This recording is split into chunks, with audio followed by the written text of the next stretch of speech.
All right, we're back with another episode of Next Level Practices.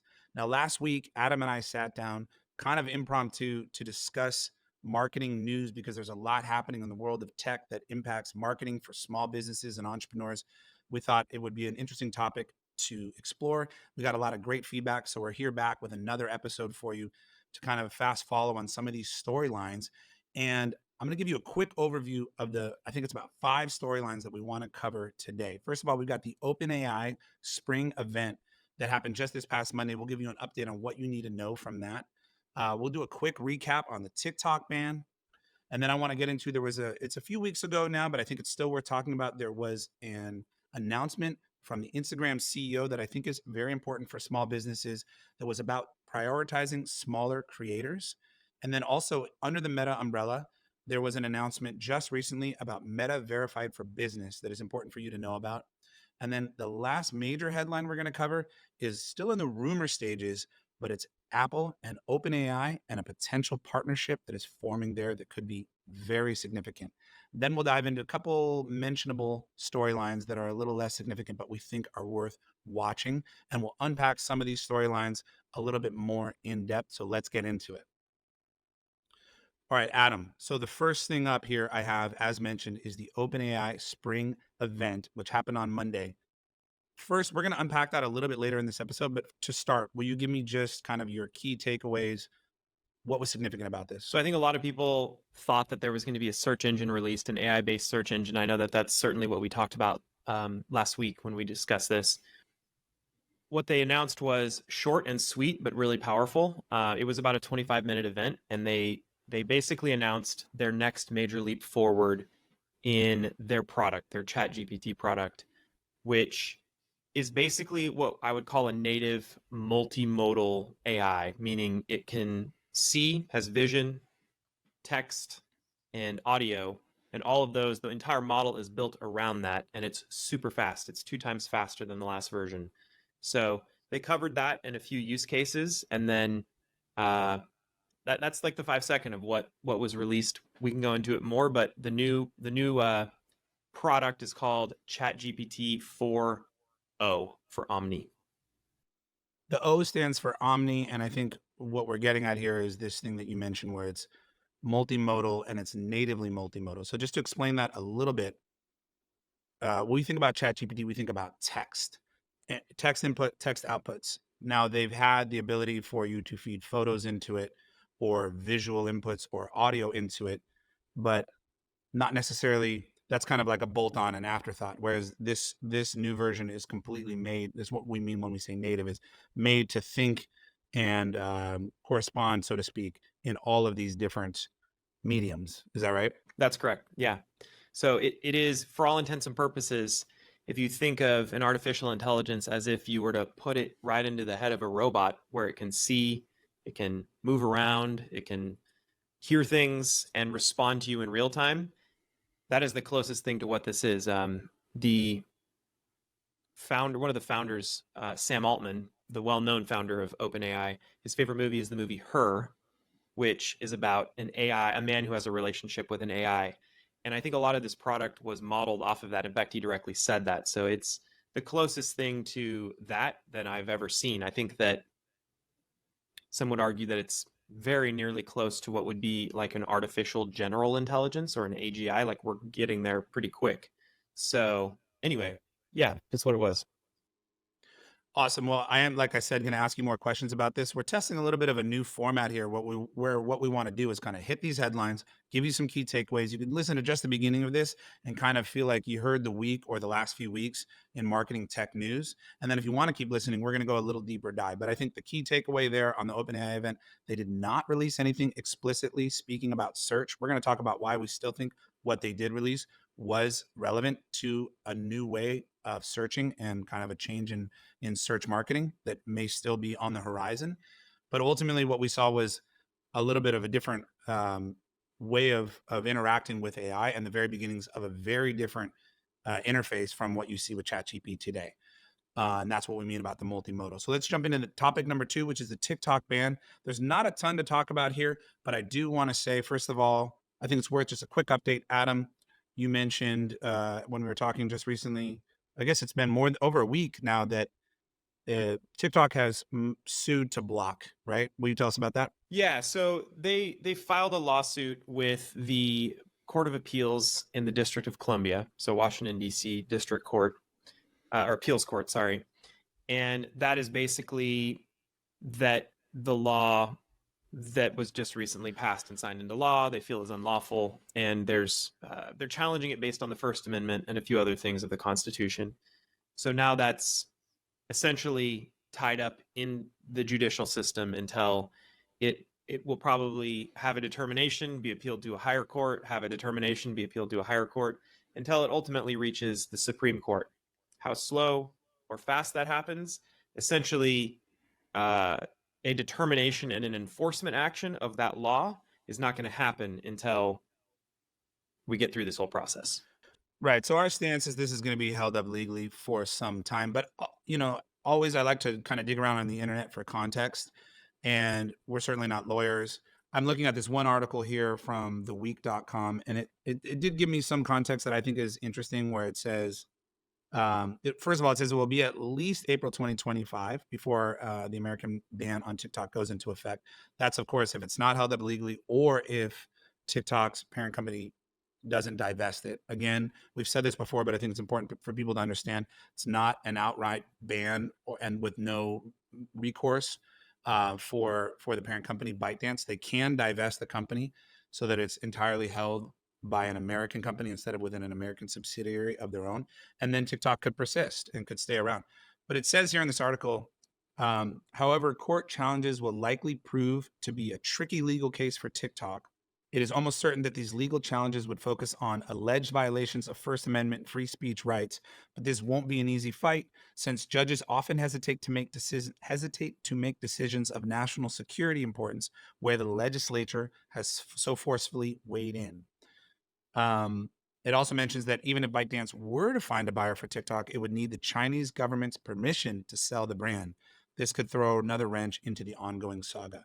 So here's what I think is important about that. First of all, it will be held up legally. I think it's interesting to note that legislature has very forcefully weighed in. So it is, I think that's a very solid point that it's going to be hard, I think, for, as it says here, for the judges to just kind of come in with their own ruling that's so diametrically opposed to what the legislature is obviously putting forward.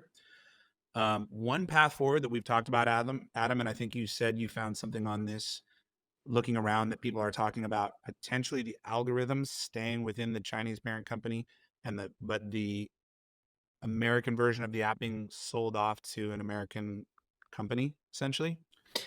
Yeah, there's been a few ideas floated about maybe like a hybrid approach where user data and storage of that data, like you just said, is kept domestically within the US.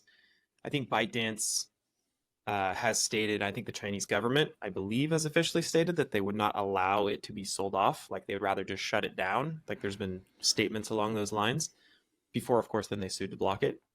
Um, but yeah, the idea would be that that algorithm is incredibly valuable intellectual property to them. A lot of people would argue that that's what made TikTok so big, is that their algorithm is so good at being able to provide meaningful content. It's almost like it reads your mind, is what people have said. So I think wanting to protect that, if there's some way that they could figure out how to keep that intellectual property within their control in some way where there's not data transfer, maybe that's a solution. But those are just guesses of exactly a highly complex solution to a problem that I'm sure many smart people are trying to figure out right now. So yeah. Yeah, and I think that just highlights the fact that there's multiple paths forward. I do think at the end of the day, we have at least a year, but I think before anything takes effect, but I think it is important to think about building up other platforms in case for yourself, for your business, for your online creator efforts. Um, but I still do think it's unlikely, but we need to prepare for the worst. Speaking about the likelihood of it, I think you have to think about even if the Chinese government wanted to block the divestiture, let's say they have the most nefarious motives that are being put forth by the legislature here, because the concern, just to back up for a second, for anyone who doesn't know, is what's being put forth is the concern that that a foreign entity that this app is giving them sway over information and potentially the ability to impact the behaviors and ideals and thoughts and ideas of the American people through this app to manipulate essentially. Let's say that's actually the case. I don't know what any bad actor benefits from having it just go out of the US entirely. So I think they will still try to find some sort of a hybrid way of going forward. The question about the algorithm, the algorithm sold separately sort of concept is, would that still, sure, as you brought up, Adam, sure, the data wouldn't be then going out of the US over to a Chinese entity, let's say, but they are still effectively being able to retain some control by sort of black boxing the algorithm, if that were to be the case, and giving it to US entity, and the US entity not really knowing what that does. I would say if you truly buy into the concerns that are there about a national security concern, then that doesn't really solve it probably. Yeah, may not work. But I think the point is there's a lot of ways to move forward on that. Okay, so that's kind of our key quick takeaways on the TikTok ban. There probably won't be a real good update on that for a while, but we'll keep you posted as we see things unfold. The next thing I brought up was that we have the CEO of Instagram, Adam Mosseri. Now, this was back in the very beginning of May, so it's a couple weeks old now, but I still think it's worth reading. And he put out a post here where he says, ranking update. Smaller creators historically haven't gotten their fair share of reach on Instagram, and we want to change that. So we're making some changes to how we rank recommendations to give smaller creators a better chance of breaking through. We are rolling this out slowly, but hope smaller creators start to see the benefits over the coming months. So I think this is really important. And I think we have to actually see how this comes out, how this turns out, because he says it's going to take a few months. But I think this prioritization of smaller creators is interesting. He also mentions, if you there's a video that goes along with this post, which you can go and find. I think he's just at Mosseri, Mosseri. He mentions also attribution to the original creator. So Adam, there's obviously social media has become very much about repurposing. Twitter initially did a great job of this because you could repost, you could retweet. And I remember on Instagram when there wasn't that ability, and you had kind of some controversy with early creators, especially the big meme creators that were repurposing other people's content and were catching some heat for not giving credit. I don't totally understand how they're going to do it, but what he highlights in here is that the attribution, the view counts, the engagement will actually go to the original creator. So it'll be interesting to see how that goes, but I think that's a good effort on their part. I don't know how easy of a problem that is to solve, but I think it's a laudable effort to say, hey, we want to make sure not just the smaller creators, but the original creators get proper credit.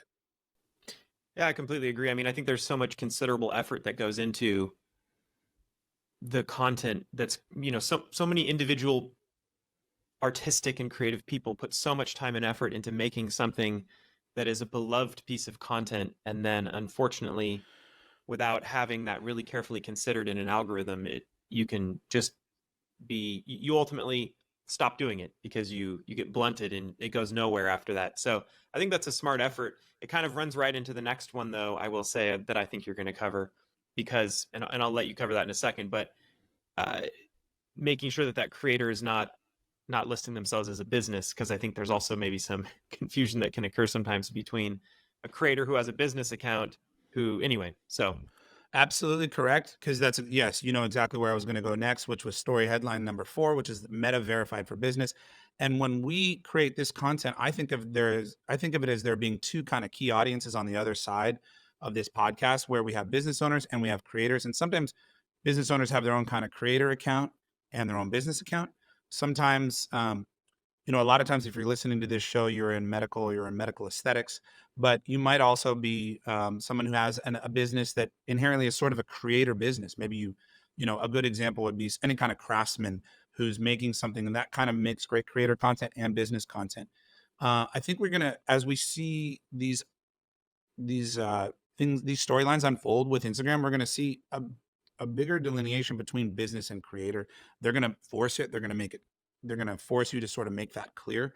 So again, what Adam is talking about is Meta verified for business. They've had Meta personal verification for a while now, where you can now pay to get the blue check mark, and it comes with some benefits. It's been also somewhat controversial. Some people are really upset about it. They have specifically a creator verified program, and now they've just come out with Meta verified for business, which has 3 new tiers of paid verification service for businesses. I'll read something here. This is from techtimes.com, where it says Meta has introduced 3 new tiers as part of its expanded paid verification service for businesses, offering additional benefits to companies willing to subscribe to the tech giant's monthly plans. So it says it's known as Meta Verified and was initially tested last year with businesses in Australia, New Zealand, and Canada. As far as I know, it is not anywhere out of those countries yet. We do not have it here in the US. And they bill it as a subscription bundle to help you establish and grow your presence on Instagram and Facebook. And it is only for accounts, qualified businesses. We don't 100% know what that means. And we have plans here from Business Standard at $14.99 a month. Adam, do you have that in front of you? Yeah, hang on one second. I've got it here too. Here I just pulled it up. So we got Business Standard, $14.99 a month, all the way up to I forget what the top tier is. I'm still trying to get it to come up for I think it's $350. Yeah, $349.99 is Business Max, so $350.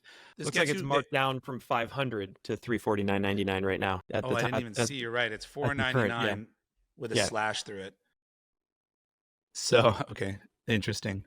It's a wild thought, and there has been some controversy when this first came out, which was just about a week ago, with a lot of people on Instagram saying you're going to actually pay businesses to get reach, and then some conflicting things like some people saying, okay, Instagram has come out and clarified, Meta's come out and clarified and said this isn't going to affect reach. But if you read it, it very clearly is going to help affect certain things. Maybe not reach specifically in the sense of, hey, when I post something, it'll get shown, that exact video will get shown, or a post will get shown to more people because I'm paying for one of these plans. But some of these plans include things like featured account. And if you're at the $44 a month plan, $45 effectively, you get featured account, and it says you'll have the opportunity to be featured in feed and introduce your business to new audiences. And it shows sort of recommended Meta verified businesses as a little carousel that you can see. That's at 45. At 120, it says featured account more featured is the small print. And at 350, it says featured account most featured. So you are going to see your account get more featured. And there's also an SEO benefit where it says when you're searching, you'll show up higher. So that Adam, I think what that would look like is if you have businesses that have similar names and you have a higher level of verification or just verification at all, and they don't, yours will show up in search results. So that's kind of what they're calling search optimization. Yeah, that's my understanding of it as well. They show a little image of that, which shows, when you're using the search function, you appear higher. Exactly. Yeah, and then there's other things. You get links in your reels, which I have not fully seen how that looks. I've obviously seen, it was maybe like 2 years ago, they released links in stories where they didn't have that at all. I guess they're allowing you to do that in a reel, which would be a link out of Instagram, which is cool. And obviously makes sense for a business to need or want that. And at the lowest level, I think you get no links in reels, and then it goes to 2, 4, and all the way up at 350, you get 6 links in reels. Now this is per month. That's a really interesting approach to me. So you have to kind of choose how many things you want to do that promote something off Instagram in a reel. Super interesting. And while I won't say it's necessarily, some people came out and said, hey, Meta's kind of sending mixed signals, because on one hand, they're saying we're going to prioritize small creators. On the other hand, they're going to say we're paying for reach. They're going to force you to pay for reach. I don't see them as sending mixed signals. I see them very clearly saying we're going to create a lot more delineation between creators and businesses. Yeah, I think that's true. Also, one other thing that I want to add to that is a number of the people who listen to this show, who are plastic surgeons or physicians who have put a lot of time and effort, I've heard from myself a number express concern about the ability to have a good support system, to be able to have a person that they can directly speak to. Sometimes they have, sometimes they haven't. One of the things that this supposedly gives you the ability to do, like at the highest levels, it says Meta verified support, chat or email with agents, get issues resolved more quickly, request a call from an agent, receive active case monitoring. That's the highest level. So I know for people who have had issues with not understanding why certain things were banned, certain content, or in some cases, whole accounts that they have, This once this rolls out to the US, possibly will help have a higher tier of support. I think that's also a key offering that they're trying to provide with this in addition to all those other things. We haven't done this ourselves. It hasn't rolled out to the US. So I don't truly know if you're going to just get a support rep who will simply say, yeah, sorry, that's our policy. And it's not really helpful other than you just happen to speak to a person. But it seems maybe promising for people who have really been pretty frustrated with Meta's support in the past. So No, that's that's another a huge element. point. I meant to mention the support factor. And again, that is something that businesses need that I'm sure individuals and creators would want to, but businesses maybe have a little bit more of a valid reason to have support. And yeah, we've with our clients, we've heard unending frustration about not being able to reach someone or get help or appeal some kind of suspension that they felt was unfair or something like that. So maybe that will alone be valuable enough. But I will say that my quick takeaway here is that it is going to impact the visibility of your business, even if it's not specific reach on a per post basis. I think it's probably going to unfortunately be worth paying for this to just get more visibility to your business's meta profiles. This is also on a per profile basis. So if I understand this correctly, that means you're paying for this.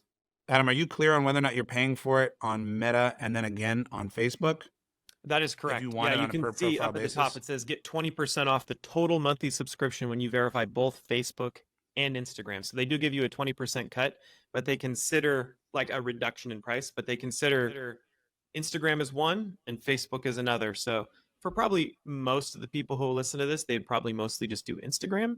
But in theory, if you want to do it on Facebook too, it's a whole other subscription. Man, that's interesting to think about when it'll be worth doing it on Facebook. I think it's interesting.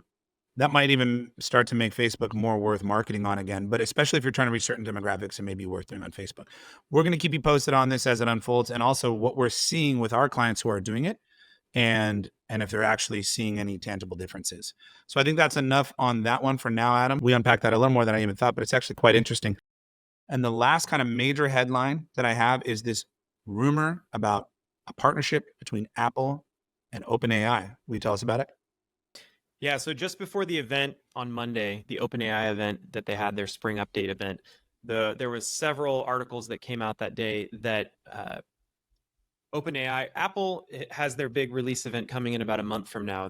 It's called Worldwide Developer Conference. They do it every summer where they release all their new software. They announce what the new iPhone will be, all of that. That's happening in about a month from now.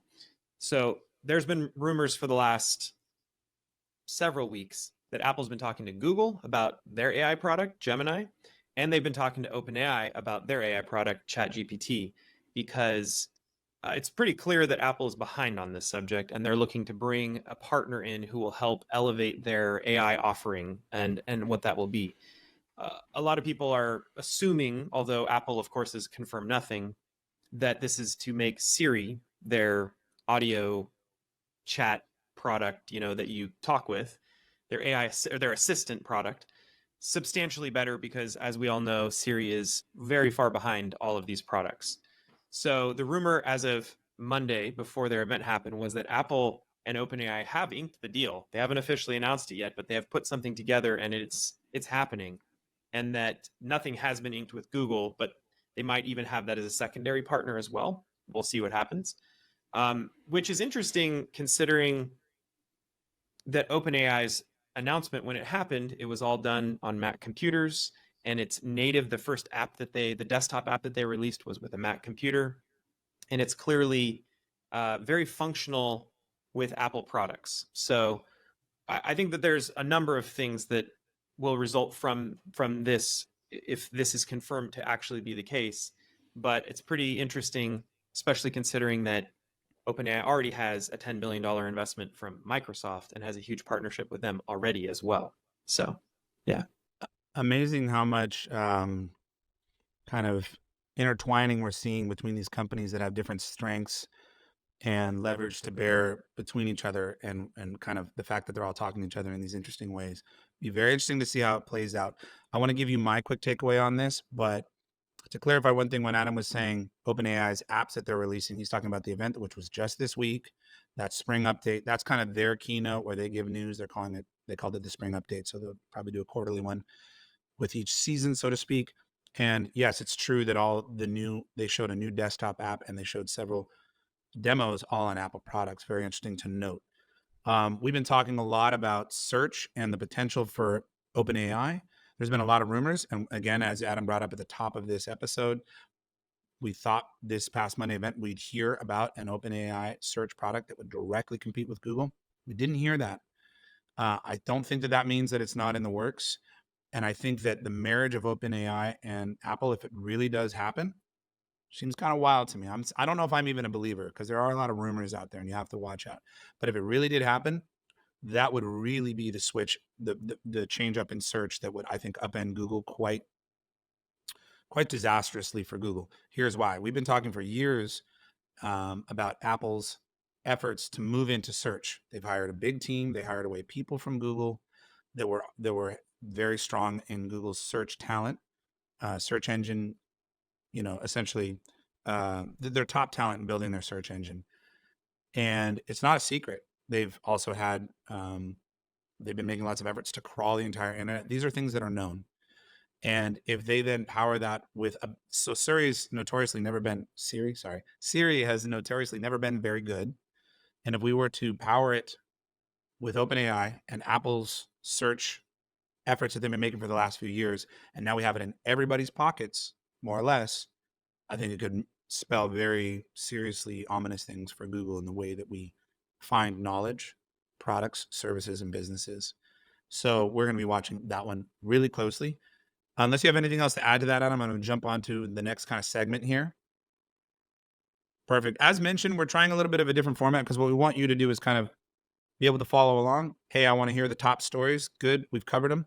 And then next, I'm going to cover just some things that we think are mentionables, but I'm going to kind of do this in a speed round just to go through it really fast. So OpenAI has released a deep fake detection tool. There's something here that I pulled up, which was on the New York Times. I think it's interesting to note as we think about AI, we're all a little worried. Like, oh, when is it going? How are we going to know if things are made with AI? Are we going to get into a situation where there's a lot of misinformation being spread with AI? OpenAI in this New York Times article, it basically says they are releasing a tool designed to detect content created by its own popular image generator, which is called Dolly. They're doing this ahead of the election, which for obvious reasons. I think what's interesting is we'll see more and more of these image generation platforms releasing their own tools because they should be able to detect their own images that are generated on their own platforms. So I think that's cool. We'll keep following that. We'll see if there's more there. Speaking of Apple and AI, Adam, there was the Apple keynote, which happened last week, and it was mostly just about the new iPad, kind of a nothing burger. But as you mentioned, they're behind on AI, and they managed to work in AI a lot. Anything else from the keynote that I should? No, it was just the new iPad and they of course always announced their new compute, their new processors, that kind of stuff, which I'm sure will be talked about next month in the Worldwide Developer Conference when that happens. It'll be in the new iPhone and all that, the new M4 chip. But other than that, yeah, they clearly made a strong effort to say the word AI like 50 times because I think before they have avoided that in all previous talks. So yeah, that's the only real change in weather that I'm seeing at Apple right now. I think it's an interesting sign. Again, going back to the potential partnership with OpenAI, because I think it signals that they know they're weak there, and they've been trying to not say that. They try not to they want to be the creators of trends, not the followers of trends. They won't even use VR with their new goggles. They call it spatial computing or AR. I mean, VR or AR. So they call it spatial computing. Now they're kind of being forced into being a follower. So that's interesting to see. They also received some pretty big blowback from the creative community on that new ad that they released for the iPad, where it shows an industrial crusher just smashing a ton of musical instruments and creative tools and cans of paint and pianos, smashing it down into a new iPad to showcase how thin the iPad is. But I think it was a little tone deaf, especially as a lot of creators are going kind of quaking in their boots about what AI will mean for their professions. So I think that's worth noting. Another little storyline out of that keynote.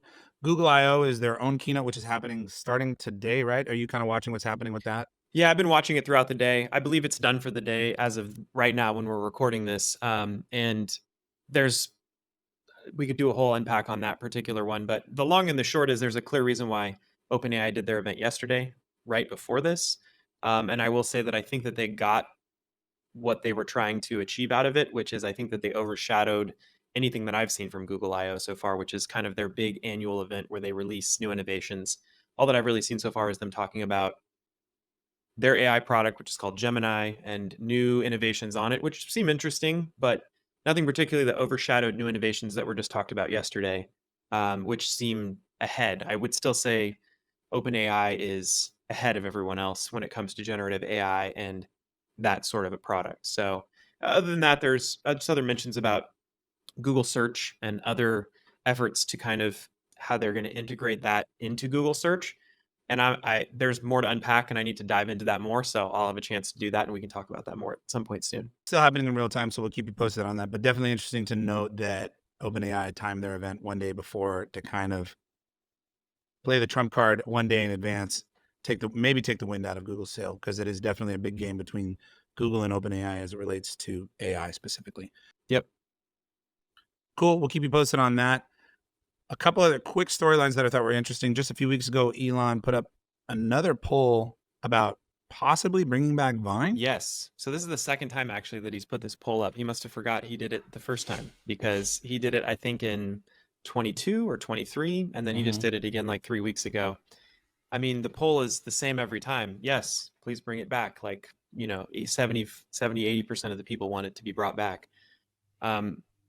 He's also mentioned Vine a few times. I think there's no question, based on the fact that it keeps resurfacing, that we will probably see Vine in some iteration again at some point in the near future. But just interesting that that was a recent subject again from him. And I'm sure in his mind, he's probably thinking of opportunities to drive X more towards a video platform, a video-driven content platform, especially with everything we just talked about with TikTok, and who knows what's going to happen with that. So that's my guess of where that's going. And on that topic, I think, again, it's just a quick mentionable, not much to say about it yet, but X, Twitter, has announced that they are going to be putting out a TV app, which we'll see on Apple TV, but probably other TV devices like Roku and so forth. And I did pull up a quick article where the CEO, Linda Yaccarino, says we're launching a dedicated video app bringing real-time engaging content to your smart TVs. And she also says this will be your go-to companion for high-quality immersive entertainment experience on a larger screen. Last thing I thought was interesting, she says the app is still being built, and she asked for X users to share their ideas. So why I think this is interesting is, like you just said, possibly bringing back Vine. That's obviously, or was, short form content, very short form content. Vine was 6 seconds. Yeah. I don't know if that will still be the case if it brings back Vine, but they're just pushing into video in general, short and long form. What's the takeaway here for us as small business owners, or anyone listening that's a small business owner? I think that we are going to see advertising on TV applications become extremely prevalent over the next 5 years. I think it's going to be a huge channel for advertising for small business. Many platforms are pushing towards your TV to put their messaging and their advertising in your home and in the home of your potential market. So I think this is something we really want to watch. Last story on my mentionables is Elon and X related, where he mentions what they're doing there's ongoing saga for them to battle bots on the platform. That was his big commitment when he bought it, because Twitter has been historically known for being kind of a wasteland of bot activity. Two storylines that are happening on that right now. One that he brought up, so let's see, in a recent tweet here, he said they're going to start charging some small fee that is temporary for all new accounts to have write access. So what we mean by write access is the ability to actually post something versus just read. This is to try to raise the gate, so to speak, to raise the bar on anyone creating a new account with only spam intent. If you have to pay, you're not going to do that at a large scale. It used to be that you had to do it just to be verified. Now, if you're not already on the platform, it looks like they're going to implement a fee. He says, unfortunately, a small fee for new user write access is the only way to curb the relentless onslaught of bots. This last part is very interesting. He says, current AI and troll farms can pass the quote, "Are you a bot?" unquote, with ease. So obviously charging is not going to change that, except for it will change the scale at which these troll farms would do it, because it would just become cost prohibitive.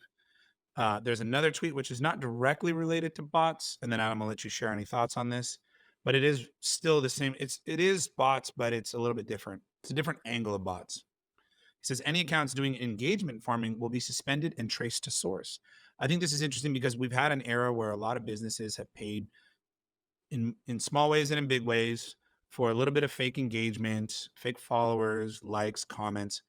I think Twitter, I think, has been one of the bigger platforms where that activity has happened. I think we're definitely seeing an end for it there if he comes through on this promise. I think we're going to see that everywhere on social where we've had clients in the past ask us like, hey, should I do a little fake engagement? Should I buy? And we would never recommend that you do that. But I think the era where that paid off in any way is over. And I think it's just like the early days of Google and SEO, some black hat stuff paid off, but it later came back to bite you. That's going to be the case here. And I think we're seeing the end of any kind of black hat social media paying off in any way, and it's just going to hurt you. And I think that's the message and my takeaway here for small business owners. Any other thoughts before we jump into our final segment here, Adam? Just a quick one, which is I just echo that sentiment. I think that there's been all kinds of criticisms hurled at Elon for everything that's happened since he bought X and Twitter and rebranded it as X. And with those criticisms, charging and how come he's doing this, charging for verified and all kinds. However, it's interesting to note if you think that that's not coming to every other platform, it's actually, we just talked about it in this Meta, Facebook, and Instagram now charges to be verified, and they have a whole. So, as much as you might think, well, it's just X, if you think this doesn't apply because you're mostly focused on Instagram, I have zero doubt in my mind that everyone's watching what's happening on that platform and they're seeing what ends up being successful and they're looking at how it's going to be implemented on their social platform. So the fact that engagement farming is being nuked out and there's being systems to figure out how to handle that on X, we should all be thinking with the fact that it's going to be everywhere and it's going to be standard in the very near future. So yes, it's a really solid point. Zuck and company over at Meta are obviously infamous for just copying and stealing the great ideas. They had however long a decade plus to implement some kind of a paid solution. It took about a month after Elon announced that he was doing it with X and Meta announced that they were doing it too. So I'm not surprised to see that out of Meta because they've kind of done that. They did stories. They stole that from Snapchat. If they couldn't buy you, they would just nuke you or steal your idea and clobber you is basically the way they've always behaved. But it's interesting. You bring up a really good point that this is basically like a testing ground for everybody because when you have a huge platform, it can be harder and maybe scarier to make big changes and do tests. So everyone gets to just observe what Elon and X is doing right now and kind of go, okay, that seems to be working. So I do think he's kind of just smashing through it like a bull in a china shop. Just like things will go good or go bad, and he'll just pivot. So people are using their learnings it's helpful to them. I think it's a really solid point. Okay, so again, in this new format, and we've gone a little longer than I wanted to, but I still want to do this. I wanted to take one storyline and unpack it a little bit further, and I think the clear one is this OpenAI event. How we want to make sure that this information, well, you might find it interesting just to hear about what's going on, but we want to put it through the lens of, hey, I've got a small business. I'm trying to stay ahead of marketing curves. We thought, as we mentioned now several times, that this event was going to have big implications for search. It didn't, and potentially launch an entire new search platform to compete with Google. That didn't happen. But Adam, will you fill us in a little bit on why this event was maybe more significant than some people might notice at first blush? Sure. Yeah. So one of the things that I personally found most interesting, I know a number of other people did as well. It might seem like a small detail, but OpenAI has had a product, ChatGPT, that you can download on your iPhone. It's the app that you can download on your iPhone or your iPad. It has never been available for desktop. So one of the things that they released, which Max mentioned earlier in this, when we were talking about this, is they just released an app for your desktop.